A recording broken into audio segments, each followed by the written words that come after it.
ଆସିଲି ବାନ୍ଧି ନେଲା ମତେ ତୁମ ପ୍ରୀତି ବନ୍ଧନ ଝୁମି ଝୁମି ତୁମ ସାଥେ ନାଚେ ମୋ ମନ ଚାଲୁଛୁ ହଲି ହଲି ଚାହୁଁଛୁ ବୁଲି ବୁଲି ପ୍ରଜ୍ଞା ତୁ ଭାରି ଚୁଲୁ ବୋଲି ଫସେଇଦେଲା ଫେସନ ବାଲି।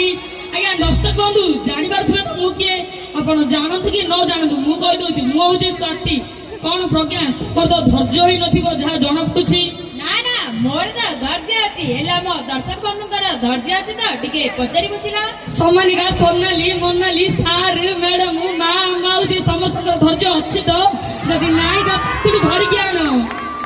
କଣ ମତେ ଖାଲି ଆଜି ଟ୍ରିଙ୍ଗ ଟ୍ରିଙ୍ଗ ଆବାଜ ହଉଛି, କଣ ରେ ବି ଲେଖ ମୋବାଇଲ ବା ରଖିଛ କି ରେ? ରଖିଛ? ହଉ ଚାଲୁ ଚାଲୁ ସଂସ୍ଥା ଚାଲୁ। କଣ ଟେନସନ ଟେନସନ ଲାଗୁଛି, କଣ ଏମିତି ଲାଗୁଛି ଆଜି, କଣ ଏମିତି ହଉଛି? ଆମ ସେକେଣ୍ଡ ଇୟର ବଏଜ ମାନଙ୍କ ଗୋଡରୁ ଟ୍ରିଙ୍ଗ ଟ୍ରିଙ୍ଗ ଆବାଜ ଆସିଲାଣି। ଆମ ସେକେଣ୍ଡ ଇୟର କଣ କରିବେ କି? ଆମ ସେକେଣ୍ଡ ଇୟର ବଏଜ ଧମାକା କରିବେ। ଆମ ସେକେଣ୍ଡ ଇୟର ବଏଜ ଆସିବେ? ଏ ପିଲେ ନାଟ୍ୟର ଦାରି ଆମ ସେକେଣ୍ଡ ଇୟର ବଏଜ ଆସିଛନ୍ତି, ରୋଳା କରିକି ପଳେଇବେ।